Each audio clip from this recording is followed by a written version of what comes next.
Bonjour, enfin je vous retrouve. Maintenant, on a un rythme hebdomadaire tous les dimanches. Voilà, je vais répondre aux questions que vous aurez posées. Donc, je vous annonce pour la semaine prochaine que vous pouvez poser des questions à contact@biatraining.com, des questions sur la nutrition. Alors, cette semaine, c'était une question sur la programmation de l'entraînement et des courses. C'est vrai qu'on est sorti du confinement et on a envie de tout avaler. Et il faut éviter justement une reprise trop brutale et en même temps savoir doser et se maintenir en forme. Et potentialiser tout l'acquis qu'on a eu avec les 48 séances Biatraining pendant la phase de confinement. Séances qualitatives et néanmoins délicates. On va y revenir. Alors les questions, elles sont excellentes. Michel me demande par exemple, qu'est-ce qui est le plus efficace? De faire 6 fois 7 km ou bien 4 fois 10 km pour un total de 40 km.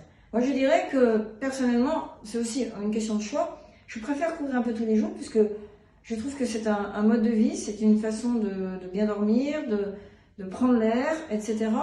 Mais il ne faut pas que ce soit une contrainte. C'est-à-dire que si on a dans notre emploi du temps, on n'a pas 6 créneaux, et il ne faut pas non plus se lever à l'aube pour aller courir. Dormir, c'est très important, on y reviendra. Donc je pense qu'il faut choisir en fonction de son emploi du temps et de ses envies. Si on a la possibilité d'y aller 6 fois 7 km, au point de vue de l'entraînement et de l'impact physiologique, c'est la même chose. Ça va revenir à la même chose, 4 fois 10 ou 6 fois 7. Ce qui est important, c'est de garder 2 séances qualitatives par semaine. Et le reste, c'est un peu de la garniture pour pouvoir digérer, assimiler les séances. Moi, j'aime bien 6 fois 7, mais voilà, c'est tout à fait personnel. Et si effectivement vous perdez du temps dans les transports, il vaut mieux faire 4 fois 10. Voilà, mais on peut intégrer l'entraînement dans les transports également. Alors justement, la sortie longue, est-ce qu'elle est utile? Oui, elle est utile à condition de ne pas la faire à allure marathon, le nez scotché sur sa Garmin, genre 4 minutes au kilomètre pour faire 2h48, 15 à l'heure. Non, il faut la faire à la façon kenyane. J'ai eu l'occasion d'entraîner des Kenyans et une sortie longue, c'est un genre de off. On part 3-4 heures avec un petit sac à dos, un petit truc. Et puis on marche, on court, on s'arrête, on repart, on réveille l'animal qui est en nous, qui va courir après un corbeau, et puis qui va s'arrêter pour renifler un truc improbable. Ouais, il a trouvé une pizza l'autre jour dans le bois de Vincennes. C'était une margarita, je pense, mais là il met quand même. Donc voilà, 3-4 heures, mais pour s'amuser, se balader et s'habituer. Alors l'intérêt de la sortie longue, c'est quand même qu'au point de vue physiologique, on a une sécrétion des protéines de choc, heat shock protéines, qui sont des protéines HSP, chaperones, qui vont protéger la fibre musculaire et qui apparaissent, qui sont synthétisées que quand on a une augmentation de la température. C'est ce qui se passe quand on fait du long. On a une augmentation de la température corporelle, comme sur un marathon. Il n'y a pas besoin d'aller très vite pour ça. Le temps aussi est efficace pour ça. Et on a donc ces protéines qui vont s'enrouler autour de la fibre musculaire et nous protéger notamment à la descente entre elles, puisque je suis sûre que vous avez envie de reprendre des compétitions en nature. Donc il va falloir affronter ces questions de courbature musculaire à la descente, de mise en tension. On y reviendra. Donc ensuite, qu'est-ce qui est important justement à propos du mal de jambes? Les séances Biatraining, David me dit, ça m'a fait mal aux ischio-jambiers. Ouais, c'est normal. C'est parce que vous avez allongé la foulée, dans les phases d'accélération notamment, et au lieu de travailler toujours dans la même amplitude, à la même vitesse, et bien là, il a fallu allonger les pas, puisque l'être humain, contrairement au cheval, lui, il ne va pas augmenter sa cadence entre 10 et 20 à l'heure. Il va, pour aller plus vite, augmenter son amplitude de pas. Donc ça fait, on va plus pousser, une impulsion. Effectivement, ça fait un peu mal aux ischios. Alors pour équilibrer ça, justement, moi je vous en avais pas trop parlé pendant le confinement parce que je ne savais pas si vous aviez des côtes à côté, si voilà, il fallait rester dans un rayon d'1 kilomètre. Donc je vous ai pas tenté à vous dire faites des côtes. Mais par contre, c'est vrai que pour rééquilibrer ce travail, pour renforcer les quadriceps en travaillant en côte et si on n'en a pas un peu plus d'escalier. Voilà. Donc pour équilibrer, mais c'est normal que vous ayez un peu mal aux ischios. À ce moment-là, de toute façon, c'est un entraînement de la sensation. Donc, même si je vous dis de faire des accélés, vous allez vous limiter ne vous entraînez jamais sur de la douleur. Jamais, jamais, jamais. Ça, c'est important. Déjà, s'entraîner quand on en a envie et ne pas se faire mal musculairement, parce que après, c'est un arrêt et c'est pas très drôle. Donc, Les séances dures, donc c'est vrai qu'il faut les conserver. Elles paraissent un peu dures parfois, mais de toute façon, comme c'est la sensation, c'est ce que je viens de vous dire, dosez-vous. Si je vous dis facile, moyen, dur, ben le dur, c'est le dur d'aujourd'hui, quoi. C'est pas le dur absolu. C'est ça l'intérêt de l'entraînement billet training.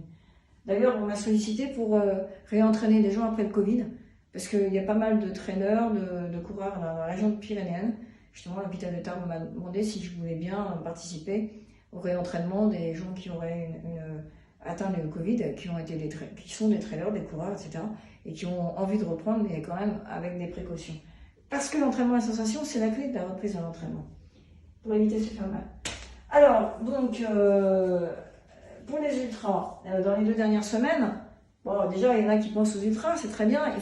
Il faut ne pas hésiter à se dire, allez, je me fais une belle course là, et choisissez une course qui ne soit pas celle que vous aviez fait pour ne pas comparer l'année d'avant, parce que là, il faut oublier le chrono, il faut tout oublier.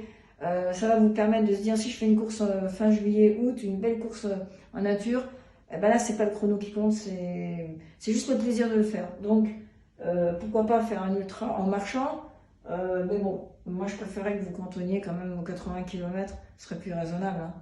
Même en marchant et en courant, voilà, pour dire que vous faites quelque chose de joli ou carrément un off, voilà, ou carrément un off. Genre, je pourrais vous en parler des off, mais j'en ai plein dans la tête. Le Tour de Loisan, le GR5, l'Aubrac, un petit bout de Saint-Gall-de-Compostelle, la traversée de la Corse. On a le droit de retourner en Corse, c'est super. Moi j'ai fait le GR20 en off, c'était génial. Voilà. Donc pourquoi pas un off, voilà. Alors qu'est-ce qu'il faut faire la semaine d'avant? Bah, je dirais dormir. Dormir, pas de séance dure. Une séance, alors je dirais faire un rabbit dans les 2 dernières semaines, un rabbit par semaine. Ça sert de séance d'entraînement. En même temps, ça va être très utile pour vous parce que pour après la course, ça corrobore une question suivante. Vous allez savoir si vous avez récupéré. À course plus 1 semaine, vous refaites un rabbit. Course plus 2 semaines, encore un rabbit. Et dès que vous avez votre rabbit qui est égal à celui de 2 semaines avant la course, c'est que vous aurez récupéré.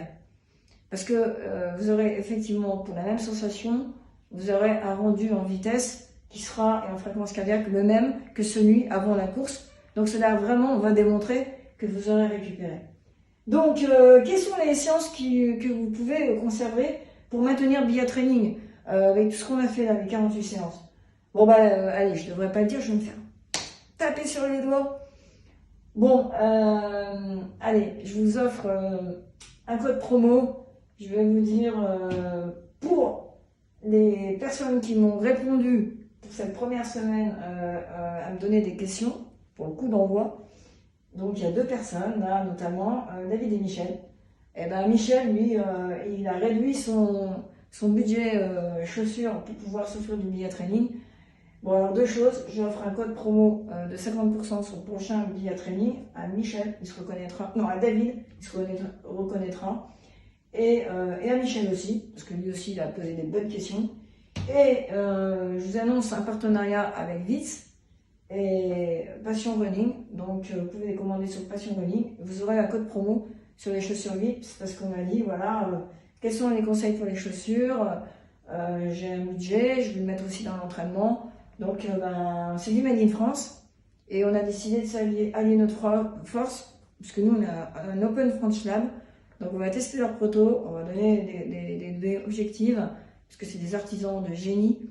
Et en plus, c'est Made in France, il faut le pousser, surtout en ce moment. Donc, Vitz, via Passion Running, sur le site internet Passion Running, va vous faire un code promo dont je vous laisse deviner le montant. Voilà, ça, c'est pas réservé à David, hein, c'est réservé à tout le monde. David, lui, je lui offre billet training à 50% sur le prochain abonnement à Rabbit, parce qu'il veut potentialiser les acquis.